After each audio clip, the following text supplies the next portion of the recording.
Hello and welcome everyone to our 60-second session of Hello Casa. My name is Michael and today I'm talking to Alexandra Viveiros from Portugal in Lisbon. Alexandra has been an entrepreneur since a young age and has been active in the real estate market for almost 20 years. Currently, Alexandra is office manager and business development manager at RemaxExpo at the Avenida Liberdade Office. Alexandra, thank you so much for being with me today. Why don't you introduce yourself to our audience? Hello, Michael. Thank you for the kind invitation. It's always a pleasure to speak with you. My name is Alexandra Viveiros from RemaxExpo. We are part of the Expo Group, which is the main market leader in Portugal and in Europe for residential. I'm a chemist from university. This is what I was doing in the pharmaceutical industry. Wow. And I started at an early age to do small entrepreneurship businesses. I was studying in Montreal, in England, in Montreal, and then on the way back to Portugal, I got into this real estate industry. Yeah. Amazing. I mean, I think it's quite a strong leap from being a chemist and then also being in the pharmaceutical industry, then moving to real estate. How did that happen? Well, I always liked the commercial part. So I did an MBA, and I was doing, while in the pharmaceutical industry, I was working with the commercial part of business. So I was in business already. So that was always the strong leadership on that field. So I guess real estate is. I guess I saw the company while I was studying in Canada, and when they opened in Portugal, it played, it rang a bell. That's how I started. What is right now your business focusing on the most?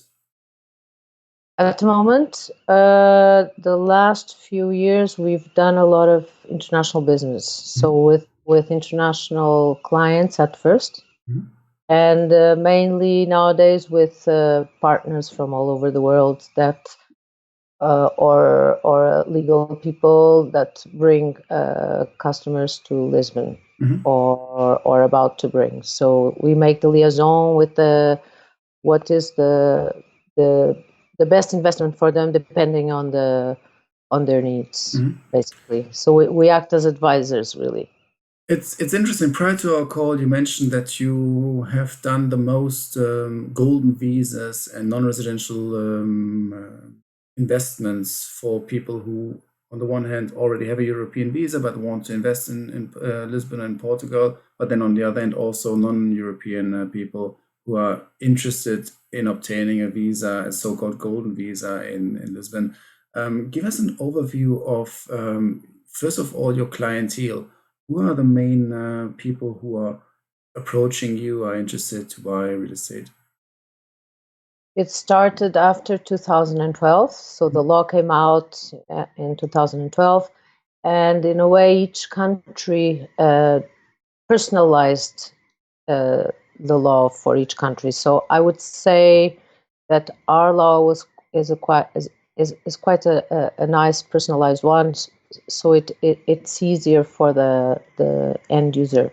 So in practical terms, in 2013, the major investors and buyers for Golden Visa in Lisbon were Chinese. So our company was responsible the first years for 80% of all the visas issued, Golden Visas issued in Lisbon, just to have an idea. And then we continued with French. French were the major nationality for non-residents in Portugal. So it's interesting. I remember one of the first non-residents we did in Oporto in 2013 was a client that his business was producing labels for the port wine industry, for all the wine industry in Bordeaux. So he changed this. He got a non-resident visa. He changed his business here.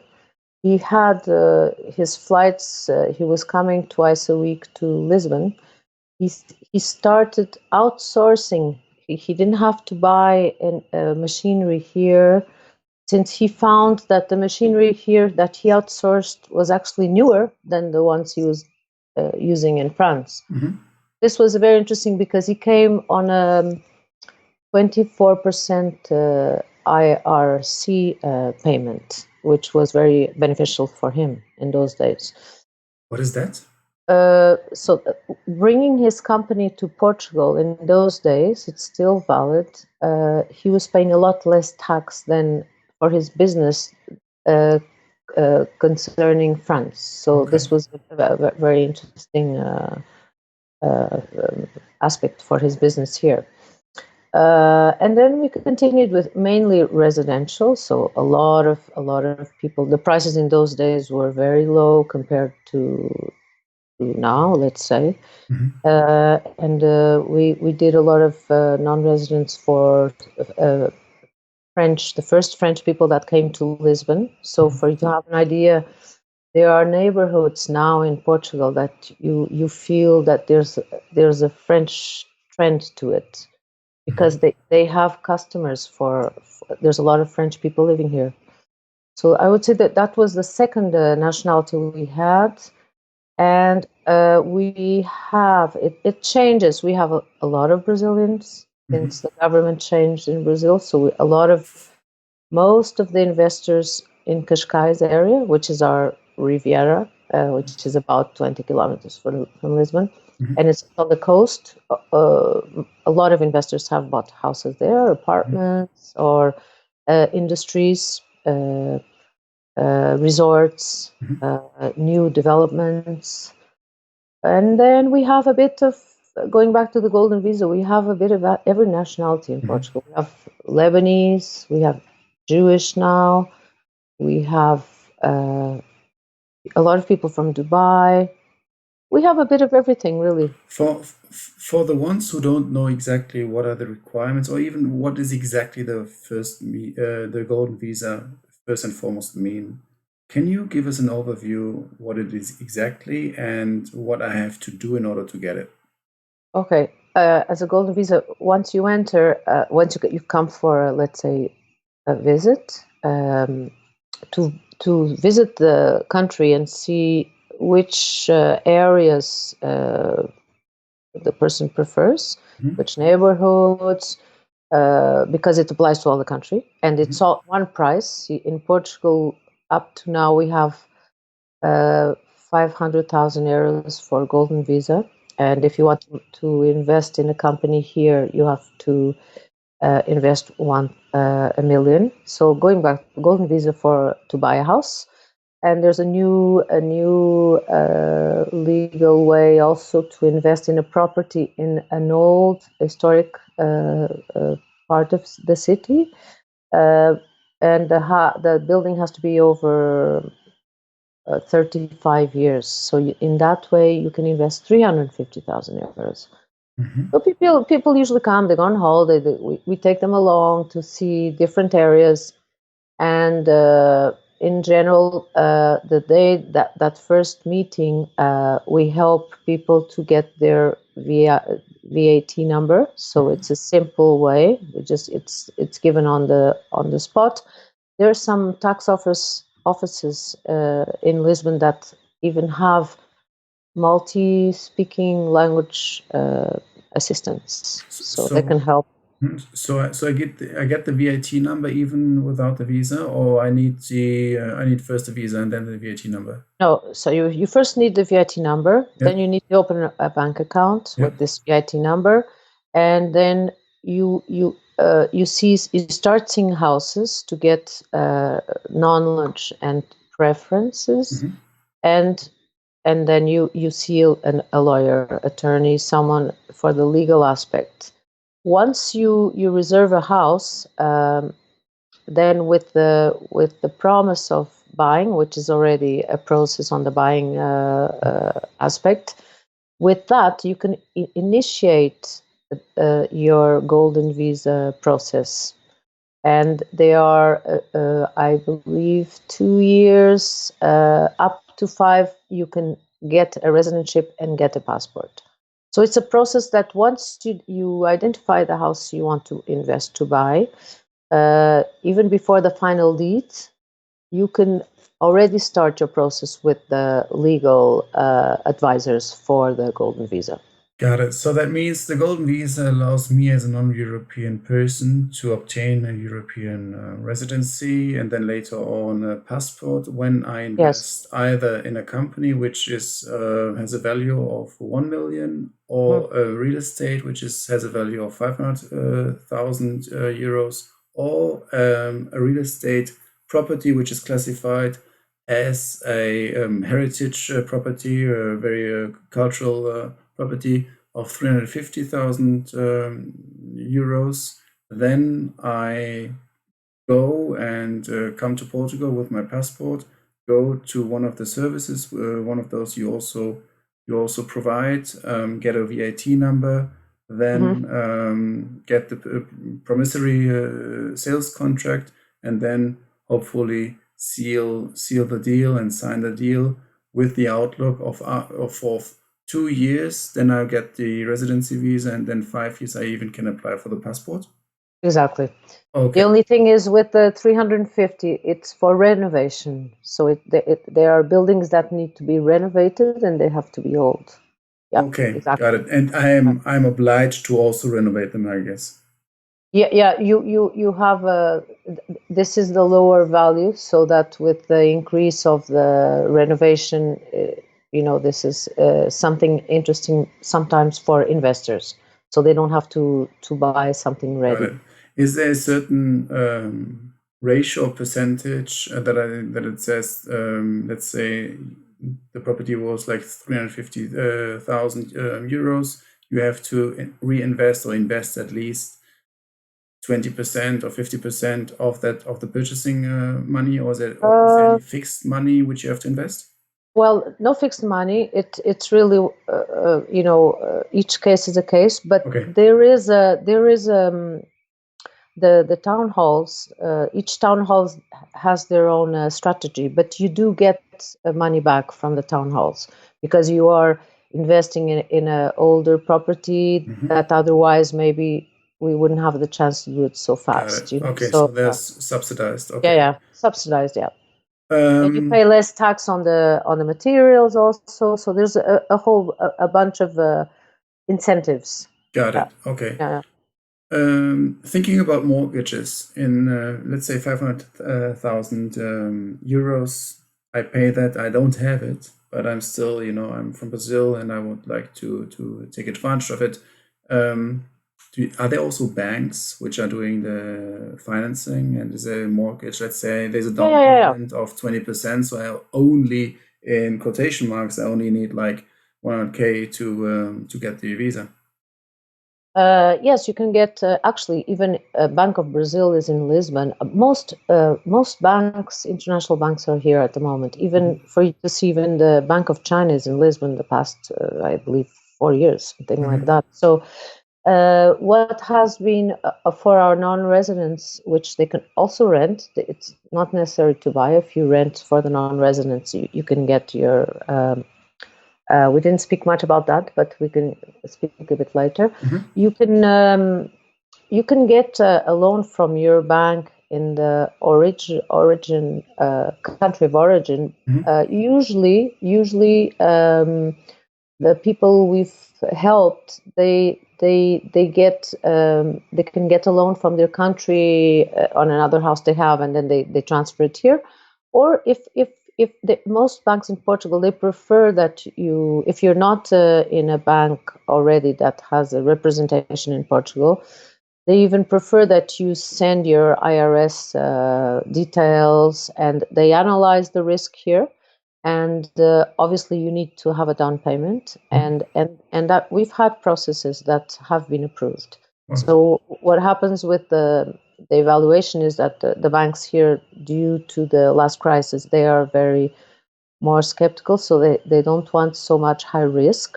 So the evaluations of the houses are probably a bit under the real value of the houses, but you do get, they will, even if it's a new client, you can get up to 80%, as you said. Yes.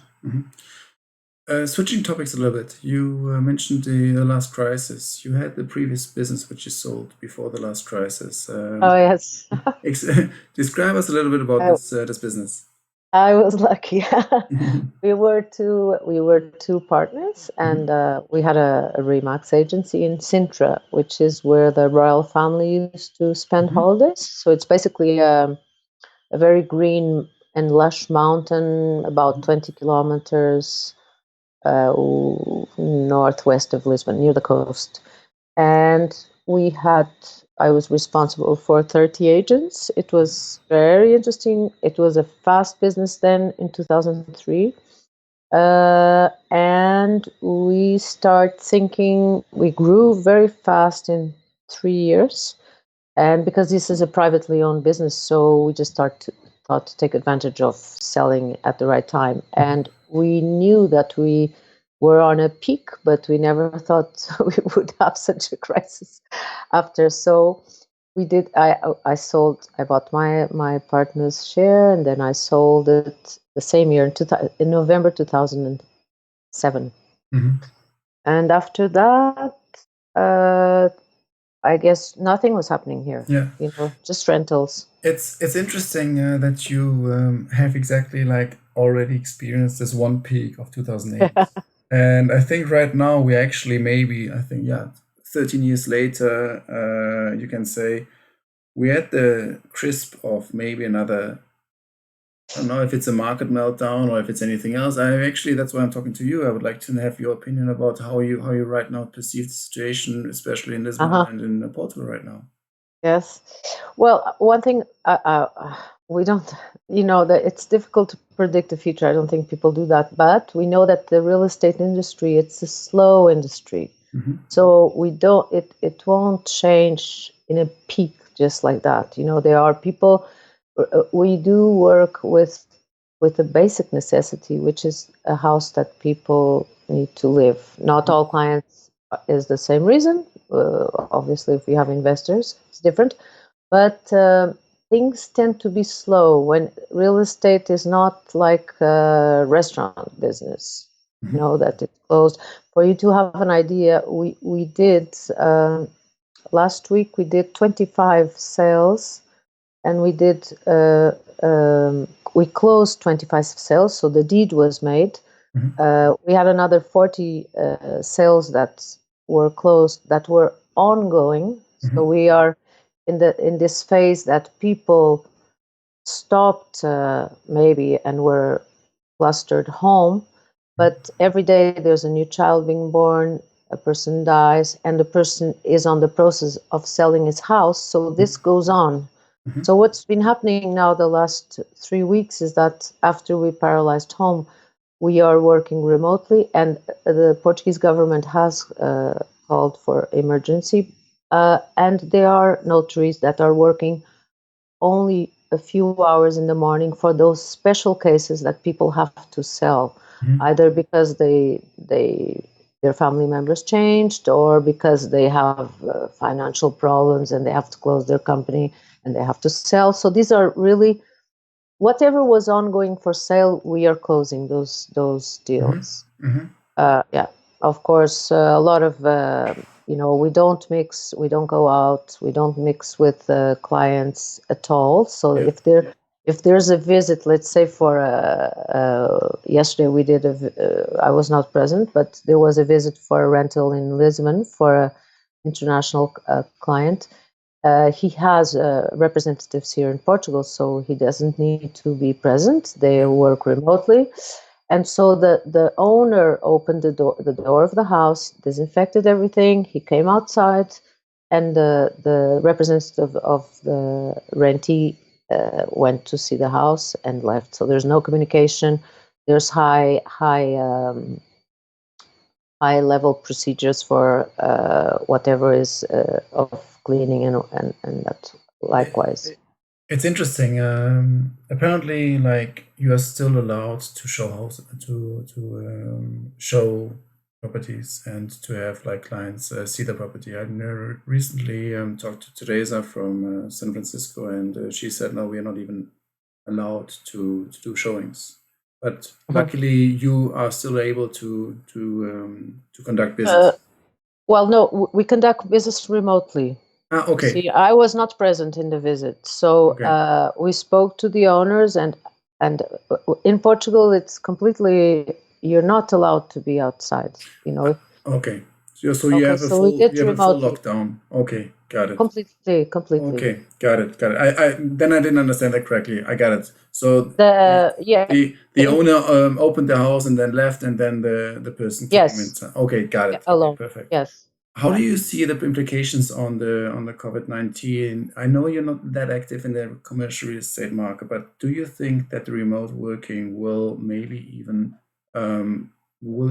go on even after the crisis, or do you think? And this might also have obviously an impact on the entire commercial real estate. Maybe then have another spillover effect on the residential real estate market because people are not even anymore that obligated to live closely to an office when they, in the first place, are working from home anyway.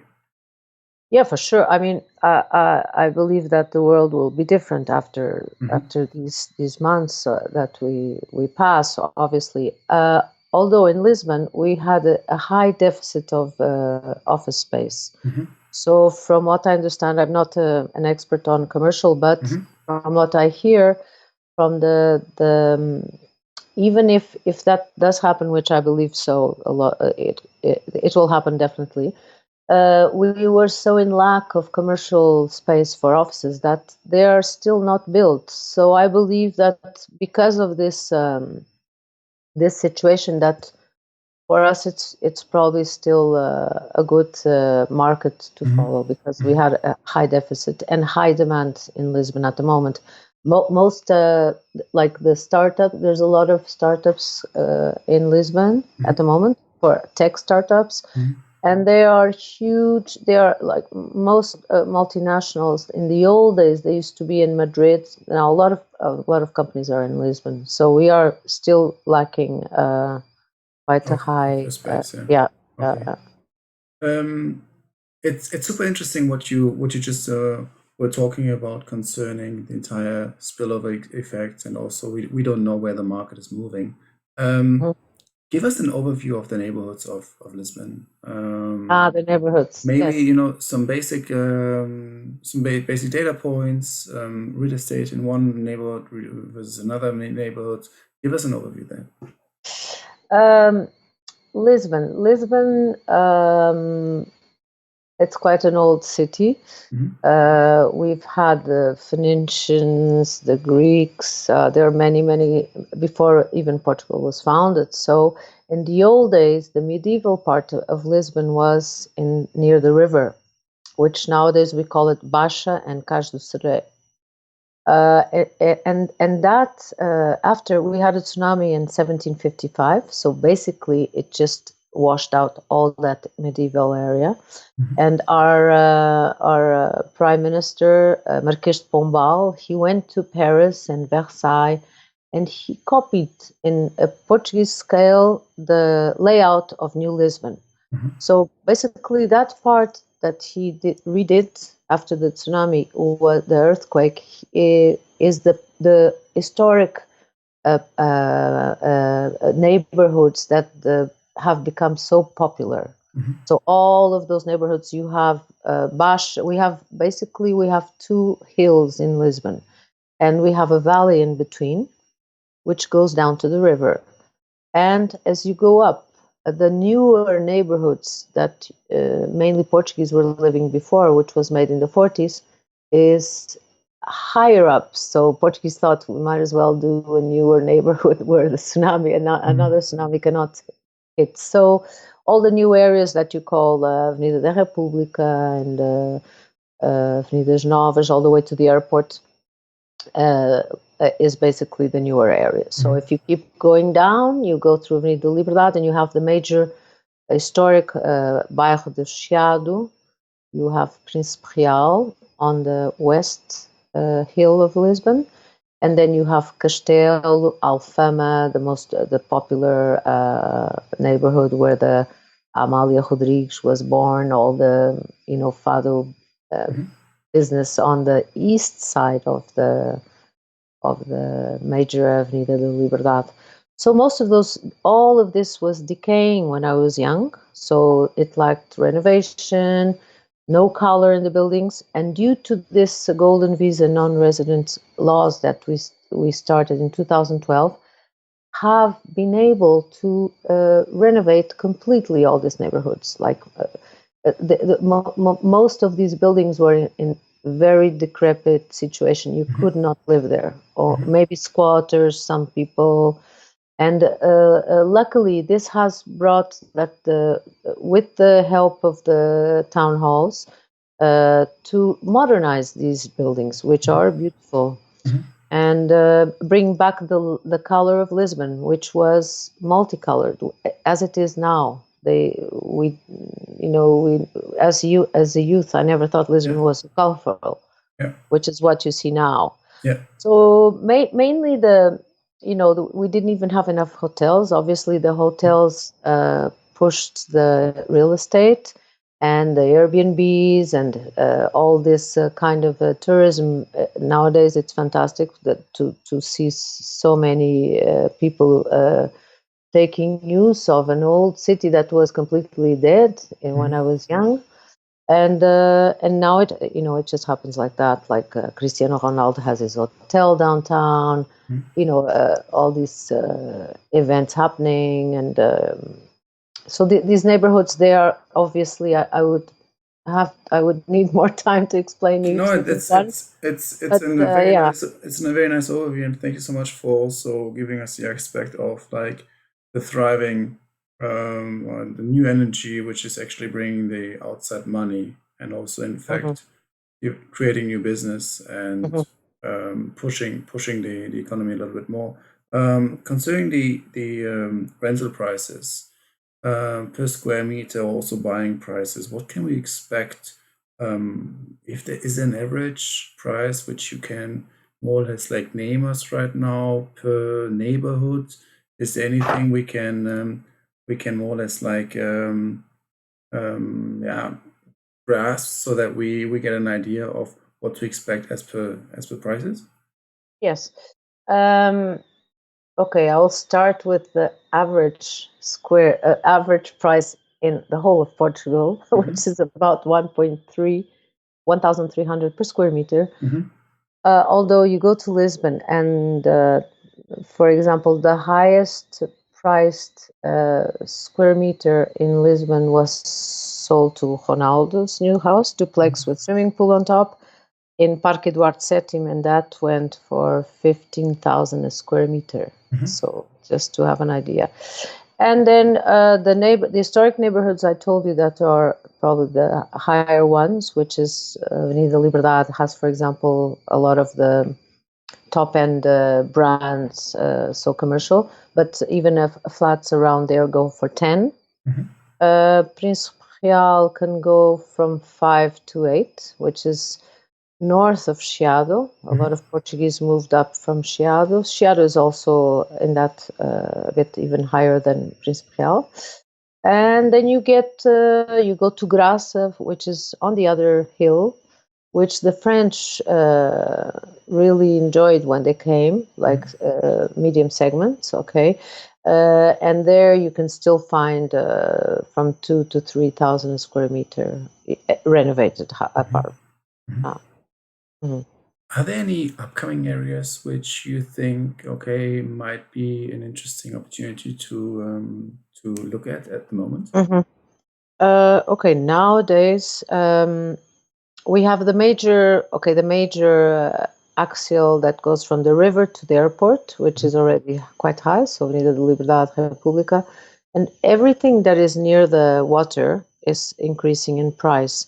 Now, from what I can see of areas that are still kind of secret, there's a lot of potential in the south margin of Lisbon, south coast. It's well connected with motorway and near the airport and beaches. So you have, a 15-minute drive to the beach. And I would say the axis that goes north of Lisbon next to the river. So there used to be there are still a lot of neighborhoods there that are workers from Lisbon, and we're talking about half an hour by car. Mhm. And those neighborhoods north of Lisbon, near the River Tagus, I still believe that are a good investment at the moment, because you can renovate, keep for 2 or 3 years, and make your money and go elsewhere. Yeah. Okay. You mentioned before that with hotels and Airbnb. Is there a lot going on concerning Airbnb in Lisbon?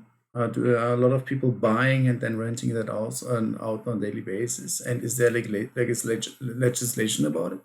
Well, yes, of course, yes. This business we did about 3 years ago. So a lot of small construction companies were renovating old flats just for Airbnb. Mm-hmm. So we had a lot of, especially younger investors, investing in this market, and now legally you cannot operate anymore Airbnb in the old part unless you have a company. So Okay. let's say people just sophisticated themselves, but it's an interesting business. Mm-hmm. Because most of these clients, we sold buildings and flats too. Most of them in the historic centers, they have 85% of occupancy yearly. Mm-hmm. Mm-hmm. Have you heard about anyone right now complaining about their Airbnb management because of coronavirus? And have you heard about anyone saying, okay, I need my gas in order to pay the rent? Oh, no, that completely stopped. Airbnb does not allow. Now, Airbnb is canceling. Most of the people have been canceling up to, I was speaking to a client yesterday, up to June. Mm-hmm. People are just canceling and they get full refund. There was a period that you could get paid part of it, but it's gone. And it makes sense. What we are doing with those clients now, we are renting for 2-3 months. So because these apartments are ready to be rented, they are furnished. So what we've done to several clients is we find them temporary accommodation for hospital members, people that don't want to go back home to contaminate their families. So they are renting off in Lisbon a lot of these Airbnb places temporarily. Yeah. You just mentioned that buying real estate and then holding it for 2 years, flipping it, like holding it, renovating it, and then selling it again. Is there a certain special tax when I sell it within a certain time frame? I know it from Germany, for example, when I buy real estate and then I sell it within, I think, less than 10 years, then I have to pay up to 50%, I think, in the proceeds which I obtain. Yes. Capital gains. Yeah, we have. Okay. So capital gains in Portugal, if you bought after 89, you are eligible for capital gains. What happens is when you in Portugal, when you buy a house, your capital gains and you resell it, your capital gains are upon half of your net. So let's say you buy a house for 100, you sell it for 200, you're going to be paying tax on your IRS of 50,000. If I sell within how much of a? You have 3 years now. It used to be 2, now it's 3 years. So if you sell, you can sell in 3 years. Or you can buy a year ahead of your real estate purchase in the future, let's say, and it's still eligible for not paying capital gain. I don't know if you Yeah, no. Let me try to understand. So what do you mean exactly by you can buy ahead or 1 year ahead? What do you mean exactly? Let's say you can buy a house, you can buy a property a year before, and use that as long as it's in a year, and use that period for another property that you will sell in the future. So it goes Okay. 3 years ahead and 1 year behind, and you're still eligible for not paying capital gain. Okay, got it. And then after those 3 years in total, how much do I pay then after that? So let's say imagine you are on a 30% IRS payment. Those 50,000, the example I gave you before, if you buy 100, you sell 200, your capital gain is of 100, but you're only going to be charged on 50 on your IRS. Got it. So yeah. Okay, I got it. Okay, perfect. No, it's super interesting because especially like this flipping phenomenon is very common in the US, and seriously also like a lot of service providers who help people do it properly in order also to have like little very small capital gains. So that's why I want to go a little bit deeper on that one. I have a question about your current business. You're right now working for Expo Group and then also for Collection Liberdade. Give us an overview exactly of how it's structured and also what you're focusing on the most.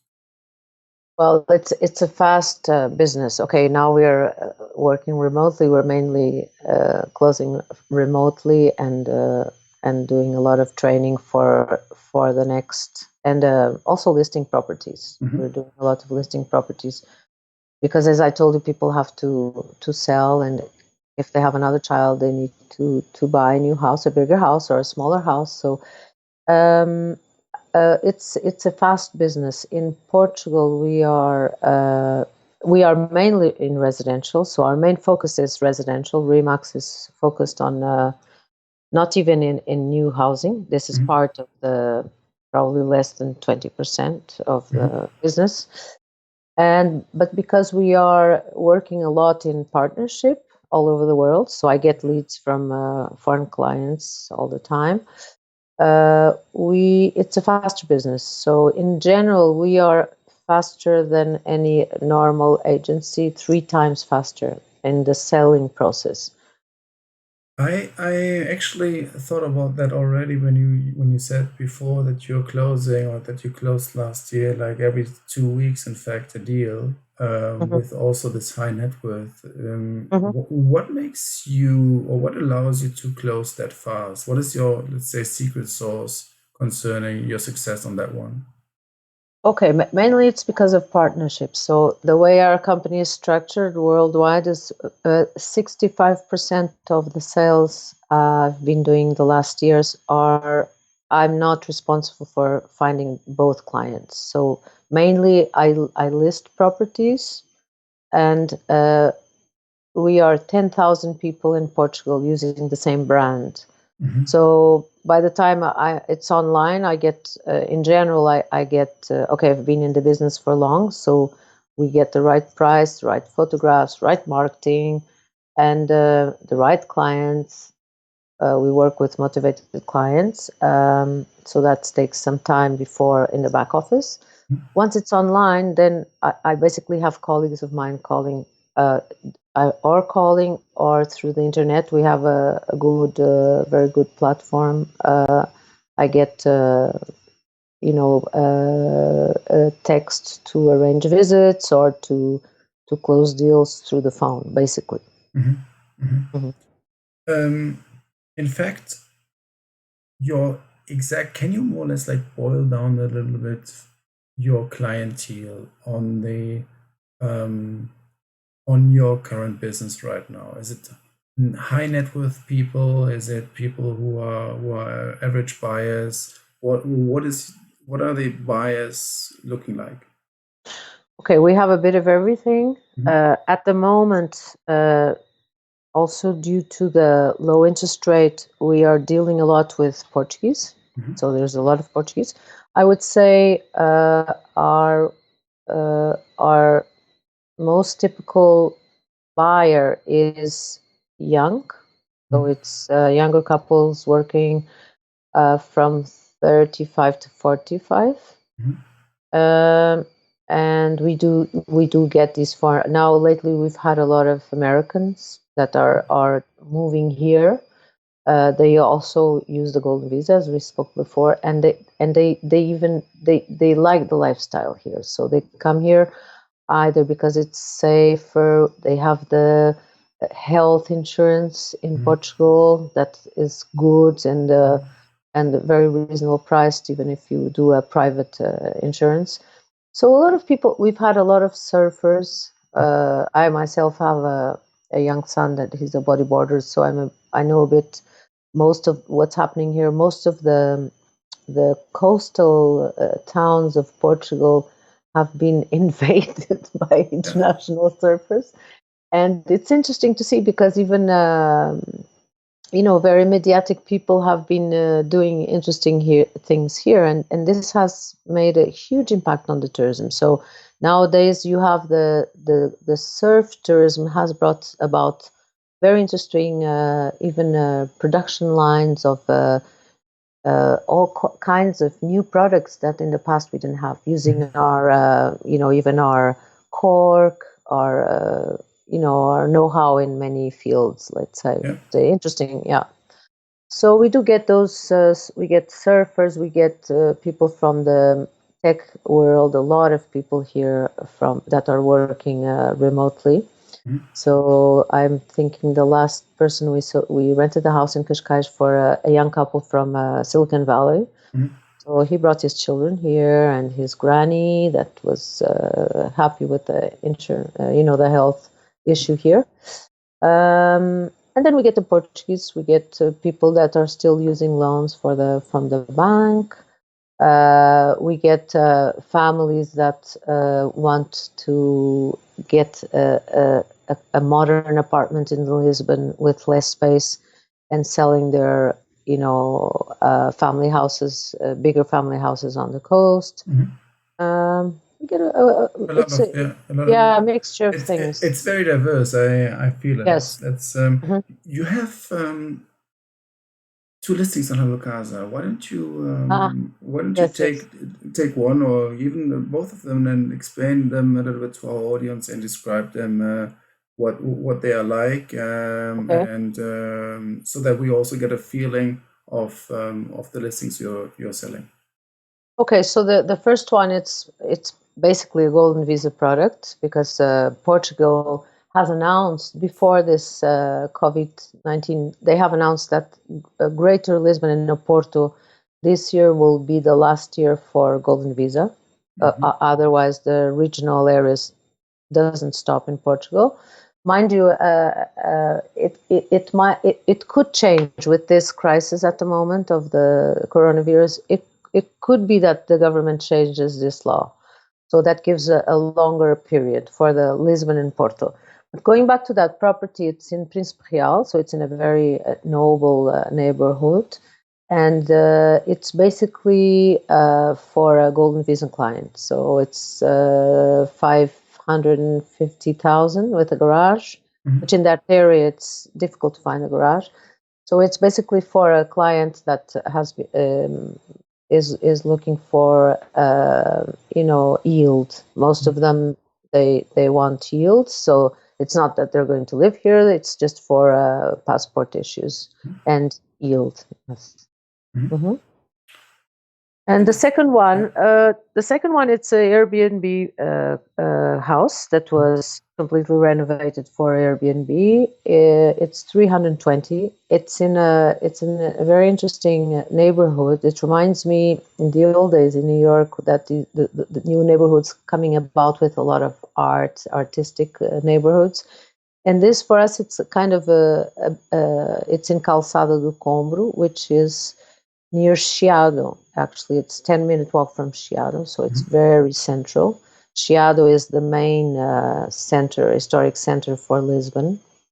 And so let's say we have this pink road in Lisbon, very popular, that has a lot of bars and fun things to do. This apartment, it's probably 10 minutes walk from there. Also very near a very famous viewpoint of St. Catherine, which gives you a great view to the river. And usually usually young people hang about there. It's a very beautiful view there. So this apartment was basically from a small, a young investor that went to work abroad. And since the law has changed, he's not for the Airbnbs. He's not thinking of going more into it, and he's willing to sell. Mhm. So it's basically it's an old building it has 18th century tiles. They have been renovated, so it was luckily they were not spoiled. So that this house basically had a lot of small rooms, and the constructor he managed to save them and make this into a 2-bedroom apartment with 2 bathrooms on a first floor. It's a very, very nice little house. Yeah. Awesome. I will definitely provide the links in the description and in the show notes so that people can directly click on them. It's amazing. You just mentioned that the golden visa will expire. I didn't know that. I thought it's I wasn't aware that it's only like a temporary program. No, it's basically for you to have an idea. For example, in the old days, it's only for central Lisbon and Porto, the area of Lisbon and Porto. They will finish in the end of this year. This is what the government had said. But basically, if you think of other regions in the world, for example, in 2013, 14, I remember being in China in a fair, and like all the Chinese were the biggest group then. And in Greece, for example, they all wanted to buy in Mykonos and Santorini, and obviously there was not enough houses for all the Chinese. So in Lisbon, it's the same thing. They thought it's okay, it's enough of foreign people in this area.